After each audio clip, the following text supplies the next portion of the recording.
This video is a guide on how to get through a hard day of work. If you're so overwhelmed and everything is just so much and you want to quit. This is coming from somebody who had horrendous mental health in the past and was a serious job hopper because I would get way too stressed and my poor mental health and my autism was just aggravating everything, and everything was just so hard and I didn't know how to make it through a bad day. So hopefully this guide will help you to be able to make it through hard days and to adjust to work and to come out of work being actually content and proud of yourself that you make it through a hard day. And now I am capable of staying at jobs even when things get hard. I have a bad day and I'm able to make it through. And I know that not every day is going to be hard, and I have the courage to make it to the next day, to try again, and have found ways to make work not so bad for myself anymore, because it used to be absolutely horrible for me. So this video, the end goal is to be able to stay at your job. I think in a lot of scenarios, that's gonna be the end goal for you. If you leave your job, you're not leaving all your problems behind. Don't think of running away as in running away from your problems. Think of quitting as running to new problems. And if you don't learn how to cope with bad days now, you're going to be running into the same problems and the same feelings again and again. So let's figure out together how to make it through bad days and leaving the day loving yourself and feeling like you can tackle another one. I just want to disclaim here that some jobs are absolutely horrendous for you, no matter how hard you try to make it feel better, and you should not feel obligated to stay. But you might want to stick around for this video if you can't afford to quit until you find a new job, or you're just trying to make it through your 2 weeks notice. You might want to try out these tactics and see if maybe you just need a chance to get used to your job if you're sort of new. And also, some jobs just are really not the right fit for you. So I think that, like, in that case, it's okay to quit. But if you are job hopping and like every job is so much for you and you need the money and you don't know how to stay, and you just work a job, you get overwhelmed, you quit, you rest, you get a new job, same thing happens, rinse and repeat. Okay, that's a problem. And that's what we're going to be working through today. And so in that case, I really recommend that you try, and hopefully this video helps you to stay at your job. And I know it's hard. I'm not trying to dismiss any of your struggles. I've been there. It's not a great life to live for you to have to be so overwhelmed and to quit all the time, and that's just so stressful. That's so stressful. Like, yeah, it is stressful to like have your work be so hard that you need to quit, but that's also so hard to have to like be looking for a new job all the time and be left in like a financial crisis because you're running out of your savings, and then you have to get used to a new work culture and like figure out that and figure out a new routine, and then that gets to be too much. Oh my gosh, that's just a horrible way to live. I feel like that's like, is that like a common autism experience for those who have to work, for those who can't get disability right now or whatever? It's either that, like, either you're lucky enough to get into a job that you absolutely love and you stay there for years, or it's like you're job hopping and like everything's too much and you can't find a good fit. So all right, let's get deeper into the video now and actually go through some tips. It's okay to have bad days, but you're strong. I'm here for you. I believe in you. You're awesome and you matter. And those are the kinds of things that you should be telling yourself every day. There is so much power in the words we say about ourselves. Self-love is the stepping stone to having a better life in every way. Don't underestimate it. You can start right now. Take a deep breath and wrap your arms around yourself. It's very calming and self-assuring.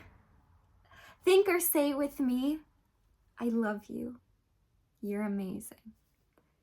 I love you. You're amazing. Good job. Make a plan to look up motivational quotes. You could find these on Pinterest or Google. It could be a quote from a movie or a celebrity you love that is not only inspiring, but reminds you of something that makes you happy. So for me, it might be from The Lion King too. Put the quotes in a place that you see every day, such as on the mirror, next to your bed. You can even make the quote look really pretty and draw happy little doodles on the paper, and just practice telling yourself positive things, writing down positive things, because these are going to infiltrate your mind and it's going to help push you forward. We're going to be working on reframing our thoughts to be full of self-love. Try to catch what you're telling yourself when you're overwhelmed. When you're overwhelmed, are you reassuring yourself? Are you being loving? Are you talking to yourself in a kind way? Or are you pointing your finger and blaming yourself and being mean to yourself? If you tell yourself, I'm a burden, pause, refrain. Say something like, I love myself. And there's enough space in this world for me. If you think I'm a failure, say, I matter, but I'm having a hard moment. It'll be okay. I'm allowed to have hard moments. We're also going to narrow down our thoughts. When something wrong happens, or I make a mistake, or somebody gets upset at me, it's really easy for my thoughts to spiral and expand. Now I'm not only thinking about what just happened and my sad feelings, but I'm also thinking about a bunch of mistakes I made in the past and how I've gotten broken up with because of my autism, and it's only a matter of time before my boyfriend does too, and how work has been so difficult for me, and how I'm afraid I'll never be good enough, and what if I have to quit, and then what will I do for work, and where will I live, and what if I'm never good enough, and should I even be alive? Yes, I am quite that dramatic, but I'm also feeling a lot at that moment. My feelings are so overwhelming, and it's hard to take control of them as I cry and feel sad. We're going to take control of our thoughts by narrowing them down. Stop making fake future potential problems. Stop thinking about what problems may occur. Don't think about what will happen in the future if X happens. Don't think about how you're so overwhelmed, but you still need to walk the dog and brush your teeth when you get home, and oh my gosh, you just have so much to do. The only conflict that you should be focused on fixing right now is making it through this really rough moment and being content again. Just help yourself feel better. That's what you need to focus on.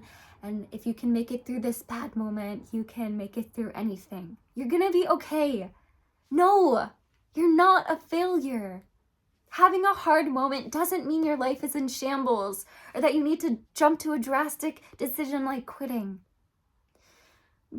This may seem obvious, but it can be hard for people who have autism because we have trouble listening to our bodies, but we need to take care of our bodies, right? So I know that sometimes we have trouble reading our bodies and picking up on cues. Like for me, I over drink water. Like it's just, but I know there's plenty of autistics who don't drink enough water. They have trouble reading cues when they're hungry. They might undereat or overeat, or so that can be really hard to mitigate.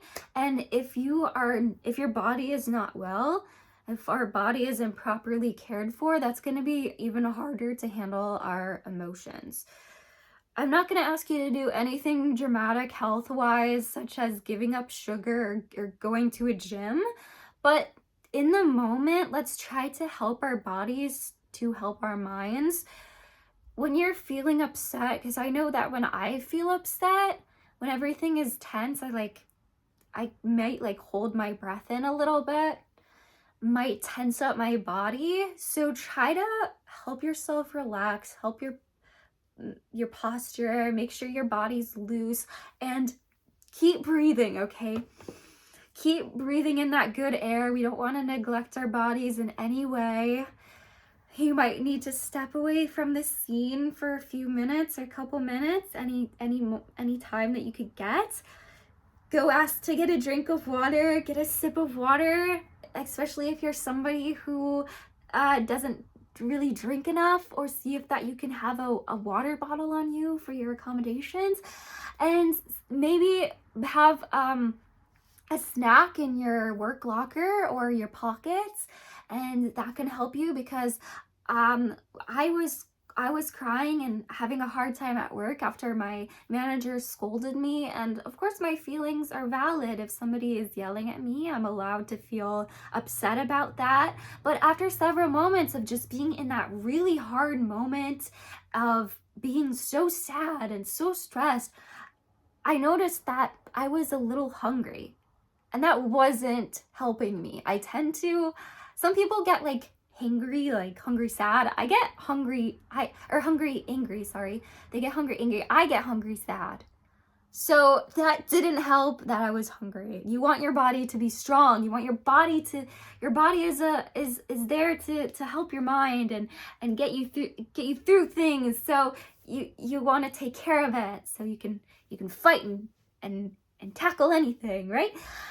So the next thing I did mention, having water bottle on you, which is an accommodation that I have, implementing accommodations. I work 2 part-time jobs, and for one, I disclosed my autism and gave an accommodations note for my doctor, and the other job I didn't. This is just a personal judgment call. You don't have to disclose your autism, but you also have every right to. As a side note, if you are going to disclose, I highly recommend doing it after you're hired and not during the application or interview process. For the job I don't disclose, I can accommodate myself enough because they give me enough freedom and leeway, and there's plenty of times where I don't always need the accommodations for that one, just because sometimes I get like alone time and that really helps me. I'm such an introvert. But I also work at a different location all the time, and to coordinate with that staff every time for the accommodations would just stress me out. So I just find ways to accommodate myself. For the job that I do have the accommodations for, that is for retail, and that's so I don't burn myself out and so I don't have a miserable time. I know for me, working retail is really hard. Having accommodations does help me. If you're not professionally diagnosed with autism, if you're self-diagnosed, it's okay. There's still ways you can accommodate yourself on your own. Additionally, if you're diagnosed with any other condition, like depression or OCD, you can speak to your doctor and see about getting accommodations for those. Under the Disabilities Act, you should be able to. So you can see if you can maybe get an extra break during the day, or be allowed a fidget or allowed a water bottle on you. And I do tell my work that I have autism, the one that I have the accommodations for, but you don't have to disclose your autism. You could just say that you just have a disability, and they're not allowed to pry and ask you what that disability is. I just feel for me, if they do know what autism is, then that kind of explains my behavior a little bit better. So hopefully they're not as hard on me. Some people just don't understand autism, and I kind of just have to let that go. But when you are thinking about accommodations, the most secure accommodations are the ones that you have control over yourself, such as being allowed a comfort item on your person, or having flexibility in your uniform if you find like the texture too much or something. If you ask other people to accommodate you, such as giving you clear instructions, they might forget, or think they are accommodating you when they're not, and they just don't understand that they're not helping you with that accommodation, or they might just let it go and just not do it anymore, and there's just nothing you can do about it. And that can be really hard when something is out of your control. My manager got mad at me for not picking up on what I realized 2 days later was probably an indirect way of telling me I needed to do something. And I stood there confused as she yelled at me. On my doctor's note, it says to use very clear instructions because I have trouble picking up on hints. My manager, unfortunately, didn't understand, and she said that I have to be the one to ask for clarification if I'm confused. But at that time, I didn't even realize there was anything I needed to do. I didn't realize that I needed to do anything wrong. And for somebody who's not autism, or who doesn't have autism, it's somebody who doesn't know a lot about autism, right? Because you can't force that upon people. You can't force your boss to learn about autism and how to properly help you. That could be, I forgot where my sentence was going, but that could be really hard. So when they don't accommodate you. So if you have accommodations that you control yourself, then that's a lot easier. Sorry, that was just a mess of a sentence. You just can't control other people, right? However they react to you, if they're not accommodating you, and that's just something you can't always control. And some people are unsympathetic, and there's not much you can do about that. People might say mean things about you, and some people might treat you unfairly, but if you focus on what you can control, it's going to be easier to let that stuff go, because not everything is going to be out of your control. If your manager isn't working with you for your accommodations, you can still feel free to unmask. You can stim. You can wear your light sensitivity glasses. You can have a fidget in your pocket. There are things that you can be in charge of that you don't have to depend on anyone else for. So focus on what you can accommodate for yourself, because unfortunately, other people aren't always going to be dependable. Find a way to make the job happier for you. I wear one earbud in one ear while I work the floor in retail, listening to a podcast or classical music quietly, and that helps me so much.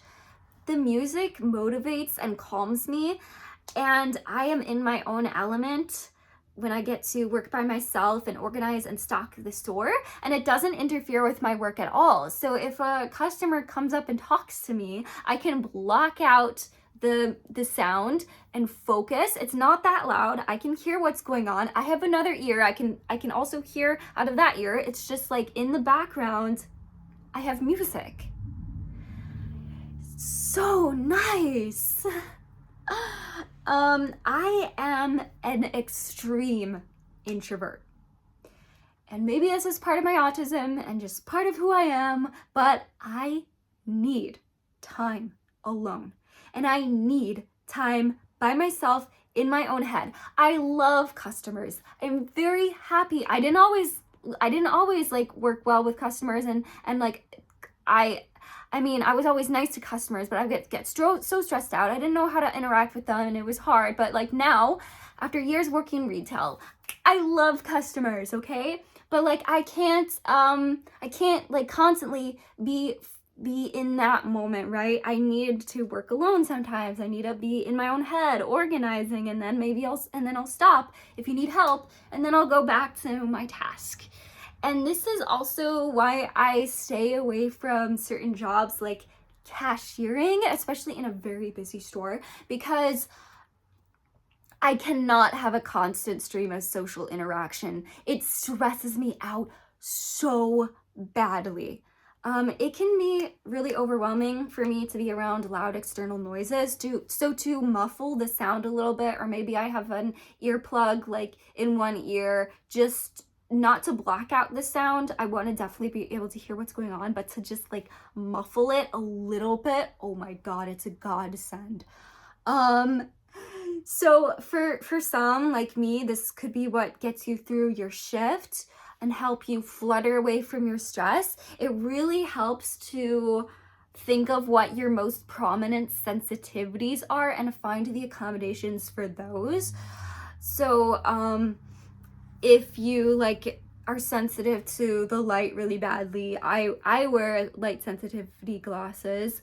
I don't want to deal with the harsh fluorescent lights. You might like get really overwhelmed by textures, and like maybe there's something that you can wear under your uniform, like a soft cotton or something, or you can find a way to make the outfit better for you. Like and I also will sometimes just put a little toy in my pocket, and that really like is like a comfort item for me. And if a job is absolutely aggravating your sensitivities and you cannot or are not allowed to have like an accommodation that you feel like you really need, then maybe that's not a job for you.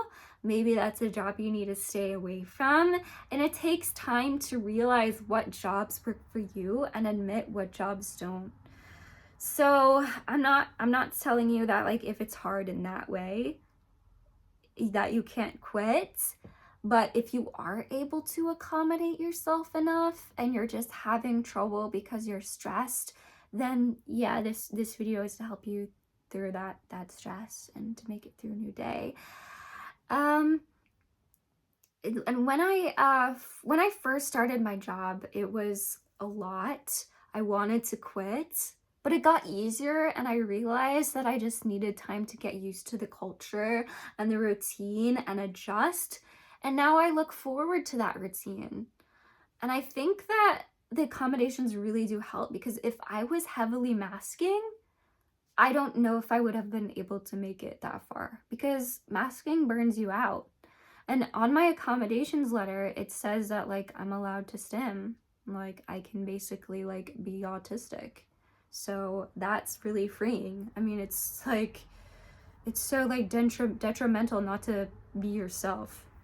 So it's like I should be able to be myself, and through being myself, find ways to adjust, not like completely hide myself and like hide all my struggles. Like I'm allowed to struggle, and I'm allowed to have solutions to my struggles. I'm allowed to work with my bosses to get accommodations for those struggles, right? I'm allowed to be kind to myself and give myself what I need. And when I'm around the store, maybe I grab a stuffed animal and hug it and stuff. So I also put snacks in my pocket. Like, as I said, I can get sad hungry, and it's just to keep my blood sugar up. So taking care of my body, right? Sometimes I'll do stretches. I'll also be conscious about my posture, because I have minor scoliosis and I have like chronic pain. So having good posture really helps me, just being aware of what my body is and what my body's doing, taking time to do stretches and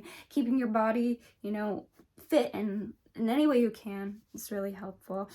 Another way to have a better shift is to just stop people pleasing. Not everyone is gonna like you. That's okay. Let them not like you. Also ask yourself, why are you so worried about them liking you? When you actually think about it, you wouldn't be their friend. You wouldn't hang out with them outside of work. Do you actually really like them all that much? Or you just want to get along with them and get through your work day?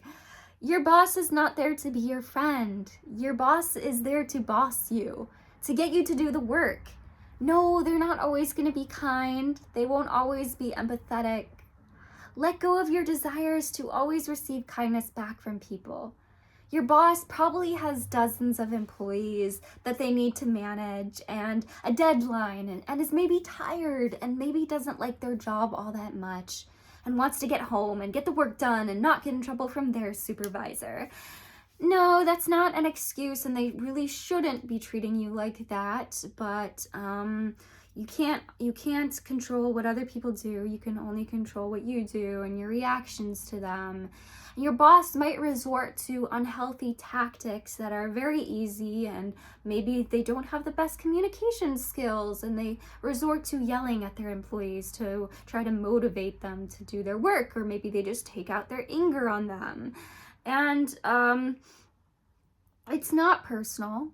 I guarantee you, you're not the only person they've yelled at. They're not even putting much consideration into who you are. They see subpar work and they react to it. If this happens, you don't need to overshare. I know for me, like if somebody gets upset, I'm just like trying to explain myself, and then I overshare, which I didn't need to do, and it makes everything worse, and I'm like, I wish I just said okay. So you don't always even need to say sorry, and only if it calls for it, like if you honestly made a mistake, or if your boss calls you out for being late to work, you know. But you can just say okay, thank you for letting me know, I'll work on that, and just move on.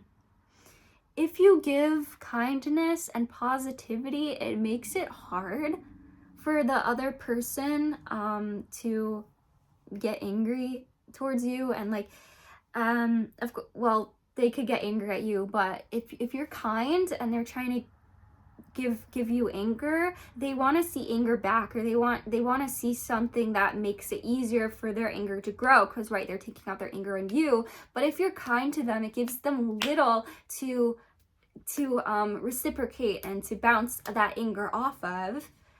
And when my boss was after my boss yelled at me, I went into my next shift and I kindly said, "Hi, how are you?" and greeted her to show there was no hard feelings, because even if someone isn't kind to me, I still want to be kind. And I kind of figure out the ways that make it the least hardest for somebody to like yell at me.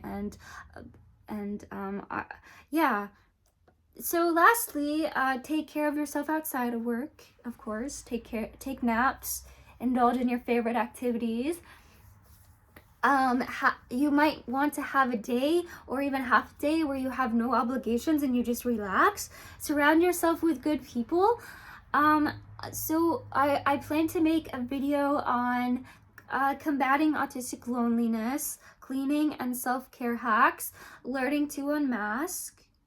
So if that sounds interesting to you, make sure to subscribe, consider liking the video to support my channel, and go on, get out of here, and have a peaceful day. I love you. You're awesome. There's enough space in this world for you.